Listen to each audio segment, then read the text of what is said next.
Well, good afternoon, everybody. Today's mission is to try to salvage some firewood. We had a couple hurricanes come through a few years ago. Well, 2 years ago now. Blew the tops out of some of my trees. The trees themselves are still standing, so I don't know if there's going to be solid firewood in them or if they're going to be rotten. But that's kind of today's mission here. So let me show where we're at. We're the back corner of my food plot here. And just inside the woods, I have this tall tree. It goes quite a long ways up there. It's had the top blown out. It may not be any good. Got another tree over here. It already looks partially rotten. We'll get it on the ground and check it out. Another one here. Another one over there. So there's quite a few in here. I may have waited too long to come get them, but being that they're close access to the edge of the food plot here, and I can pull them out with a tractor, figure out at least cut them down, check them out, and see if there's anything that we can salvage out of them. Should be nice, easy recovery, and a good amount of wood if there's some solid sections in them. So let's get these on the ground. Well, here we are back for round two, and I say round two because I just got done explaining to y'all on camera about how good my Stihl saw was, my bigger saw. Never let me down, yada, yada, yada. Well, I jinxed myself. I couldn't get it to start. Just went back to the shop, spent quite a while trying to get it going. And it's pouring fuel out the carburetor and soaking the air filter. So after checking everything, I've determined it looks like I probably most likely have a bad diaphragm in the carburetor. So I'm going to have to rebuild that. I might include that on an upcoming video. So that means my little MS170, I'm going to be asking a lot of it today. I may not cut all these trees due to the fact that this little saw is not designed for firewooding. I have it for cutting small limbs, limbing big trees, just things like that. So we'll see what it can do. I'm not going to ask too much of it and push it too hard, but it's been a great little saw. Like I said, my other saw's been fantastic. It's over 20 years old, and today's the first time it's ever let me down, but I'm not too upset. Over 20 years old and finally has a rubber diaphragm, dry rot on me. That's okay. I should be able to get a rebuild kit pretty cheap. This saw's been sitting for a few months now. I don't want to jinx myself again, but I have faith it'll crank right up. So let's go get started.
Well, as I was kind of afraid, it's a bit rotten.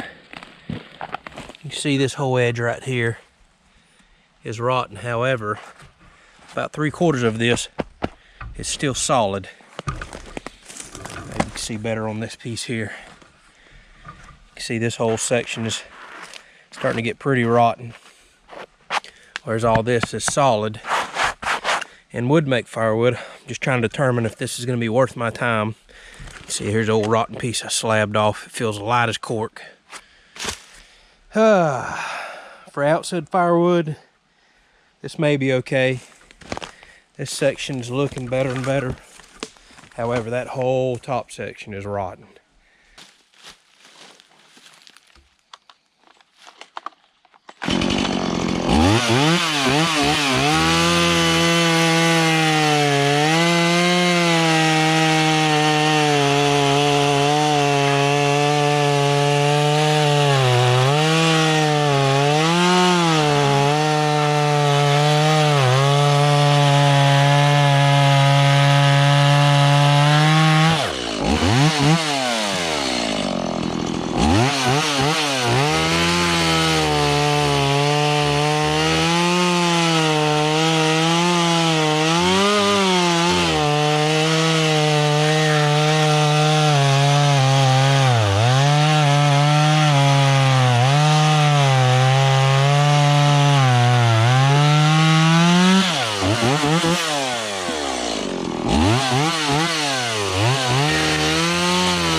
Well, before I cut this last piece, this actually wound up being some really solid wood. Tiny little bit of rot on the outside edge, but that should burn. So this was way more solid than I was expecting. So this was a good find. Before I cut this last piece, this is the biggest end. I've still got to make a couple more cuts in it. I just want to show you how impressed I am with this little Stihl 017 or MS17, same thing. To be their entry-level homeowner saw, it's pulling a 16-inch bar through this wood quite well. So let me show you what this little thing's doing.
I don't know about y'all, but that impresses the heck out of me. And that's on the original chain, and I've had this saw for over a year. Have not sharpened the chain, and I've cut a few other storm damaged trees down with it, so that's quite impressive. Yeah, the outside edge is a little rotten, so I'm sure that's helping it cut extra fast. But like I said, that inside, heck, it's still damp. It's still hard. So pretty impressed. This log is way larger than 16 inches across, but that little bar is just ripping through it. Cut a pretty big cherry tree with it a while back too, and that was green, blown down storm damage, and it did really, really well on that tree.